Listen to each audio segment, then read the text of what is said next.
Assalamualaikum warahmatullahi wabarakatuh. Alhamdulillahirrabbilalamin. Wabihi nasta'in ala umurina waddin. Wassalatu wassalamu ala asyrafil anbiya'i mursalin wa ala alihi wa sahbihi ajma'in amma ba'du. Puji dan syukur kita panjatkan kehadirat Allah Subhanahu wa Ta'ala, karena atas limpahan rahmat, taufik, dan hidayahnya, kita semua dapat berkumpul dalam keadaan sehat walafiat. Salawat serta salam semoga senantiasa tercurah kepada Nabi kita, Nabi Muhammad SAW, yang telah membawa kita dari zaman jahiliyah menuju zaman yang terang benderang ini, yaitu agama Islam. Pergi ke taman memetik melati putih harum baunya. Mari luruskan di hati, agar hidup penuh berkahnya. Hadirin yang dirahmati Allah Subhanahu wa Ta'ala. Pada kesempatan kali ini, saya akan menyampaikan kultum dengan tema niat. Rasulullah SAW pernah bersabda dalam hadis riwayat Bukhari dan Muslim. Bismillahirrahmanirrahim. Innamal a'malu binniyat wa innamal likulli imri'in nawa, yang artinya, sesungguhnya setiap amal tergantung pada niatnya, dan setiap amal sesuai dengan apa yang ia niatkan. Barang siapa yang hijrahnya karena Allah dan Rasulnya, maka hijrahnya kepada Allah dan Rasulnya. Dan barang siapa yang hijrahnya karena dunia yang ingin ia peroleh, atau wanita yang ingin ia nikahi, maka hijrahnya sesuai dengan apa yang ia peroleh. Hadirin yang dirahmati Allah Subhanahu wa Ta'ala. Hadis ini mengajarkan kepada kita bahwa niat adalah fondasi utama dalam setiap amal. Tanpa niat yang benar, amal yang kita lakukan bisa kehilangan nilai di sisi Allah Subhanahu wa Ta'ala. Dalam kehidupan sehari-hari, kita banyak melakukan aktivitas. Namun, nilai dari aktivitas tersebut tidak hanya dilihat dari apa yang kita lakukan, melainkan dari niat dari hati kita. Misalnya, kita belajar setiap hari.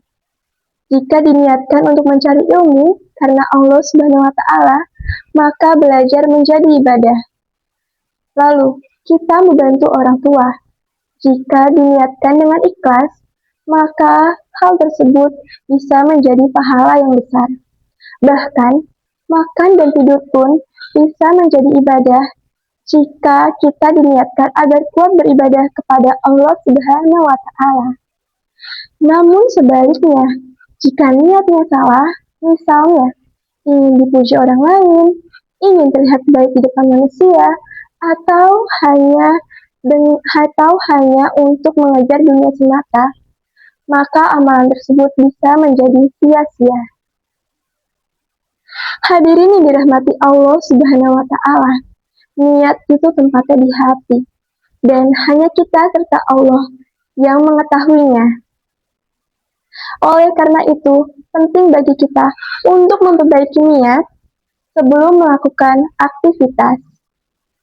Imam Nawawi rahimahullah menjadikan hadis ini hadis yang pertama dalam kitabnya, karena betapa pentingnya niat dalam kehidupan seorang muslim.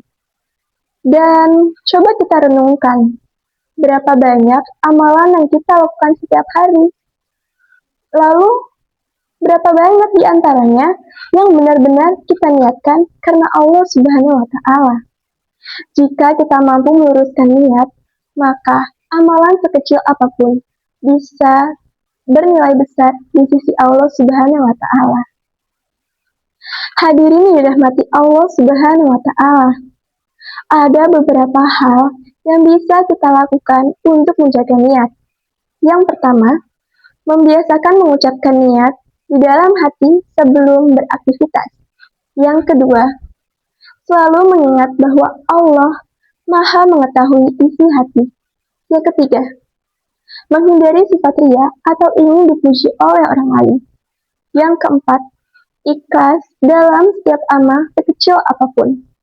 Karena sesungguhnya Amalan yang kecil tetapi ikhlas bisa bernilai lebih besar daripada amalan yang besar tetapi tidak ikhlas.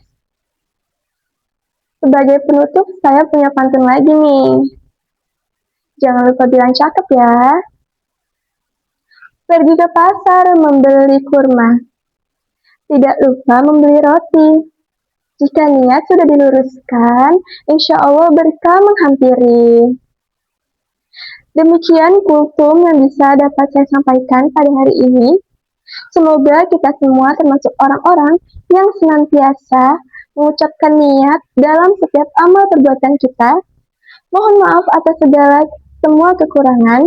Kurang lebihnya mohon maaf. Wassalamualaikum warahmatullahi wabarakatuh.